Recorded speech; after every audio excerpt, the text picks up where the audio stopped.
Brother, यहाँ पे हमारा माइक खराब हो गया और पब्लिक मीटिंग करना मुश्किल है। जी बिल्कुल ठीक बात है। तो मैंने सोचा कि हम थोड़ा यूपी के बारे में बातचीत कर लें और आप अपना पर्सपेक्टिव हमें बताइए, हम आपको अपना पर्सपेक्टिव बताते हैं, थोड़ी डिस्कशन करते हैं। और ठीक बात है, ठीक बात है। मैं समझता हूँ कि जब माइक खराब हो गया हम दोनों बात करेंगे, वो रिकॉर्ड होकर के जाएगी तो लोग बेहतर और अच्छा समझेंगे और अच्छा रिजल्ट आएगा। और क्योंकि सोशल मीडिया से वेल कनेक्टेड है तो सब लोगों को जानकारी मिल जाएगी कि हम और आप क्या बोल रहे हैं। यूपी जो 80 सीटें दे रहा है, इसमें 79 सीटें समाजवादी पार्टी, कांग्रेस, इंडिया गठबंधन जीत रहा है। एक जो क्यूटो है उसमें हम और आप लड़ाई में हैं।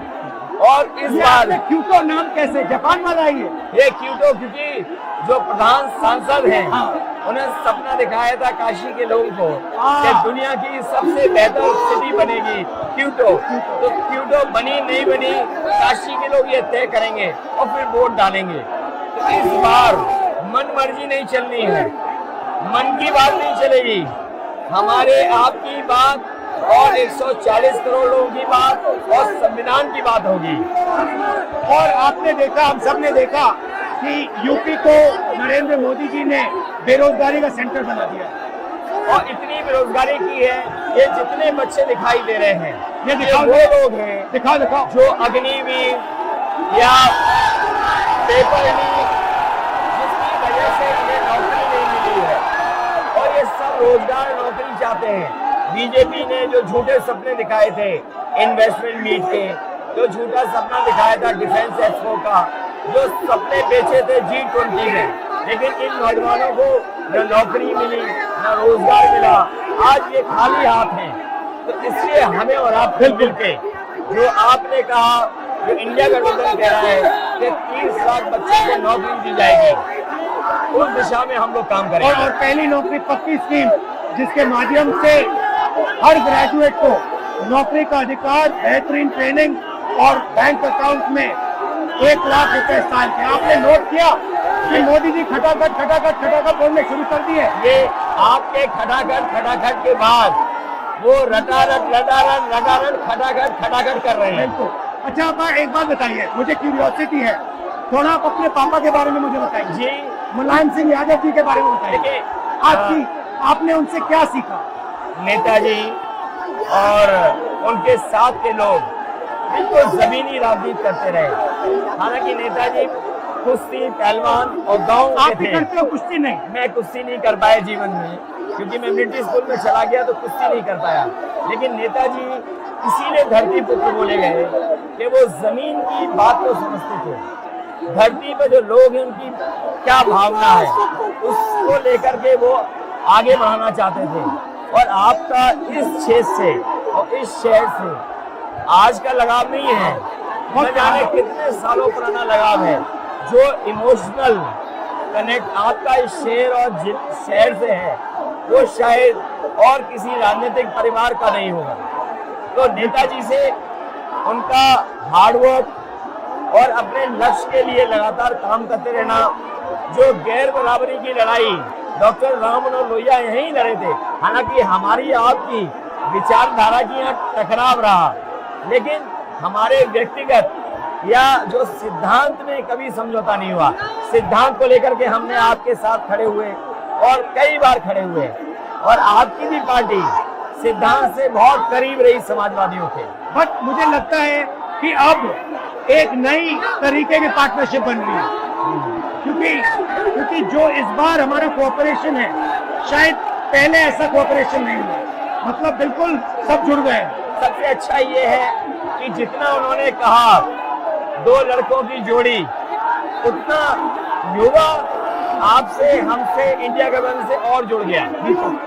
तो ये नेचुरल अलायंस है, और नेचुरल अलायंस इसलिए लोग महसूस कर रहे हैं कि वो चाहते हैं कि नौकरी और रोजगार मिले, नौकरी और रोजगार मिले।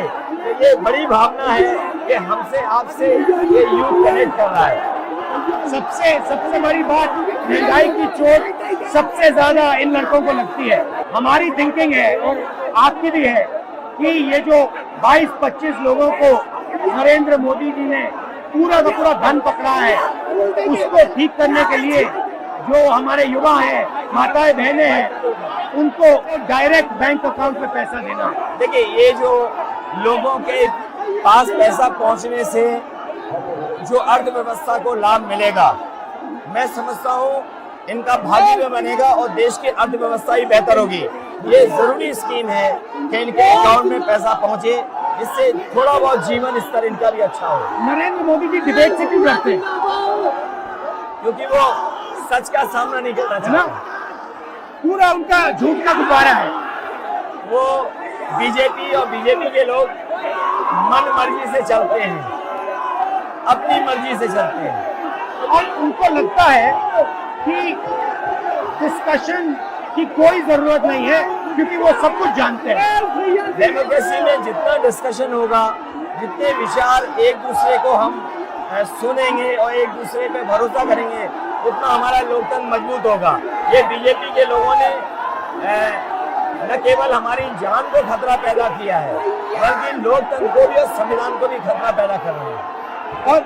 और इसका नतीजा दिख रहा है कि चाइना हमारी जमीन के अंदर आ गया, ये बेरोजगारी बढ़ती जा रही है, जो प्रोडक्शन होता है वो नहीं हो रहा है, और पूरा का पूरा एक्सटॉर्शन, ईडी, सीबीआई, ये लोग मतलब एक्सटॉर्ट कर रहे हैं। कई बार सुनने को मिल रहा है और सरकार स्वीकार नहीं कर रही है, लद्दाख की हमारी सीमाएं सुरक्षित हो गई, और अरुणाचल के आसपास या सीमा जो चीन से छू रही है वो बहुत असुरक्षित है। तो चीन से जहां हमारा सीमाओं का खतरा है, वहीं चीन से हमारे बाजार को भी खतरा है। तो कहीं ना कहीं हम लोगों को अपनी मैन्युफैक्चरिंग इकोनॉमी और मैन्युफैक्चरिंग इकोनॉमी को बढ़ावा देना पड़ेगा।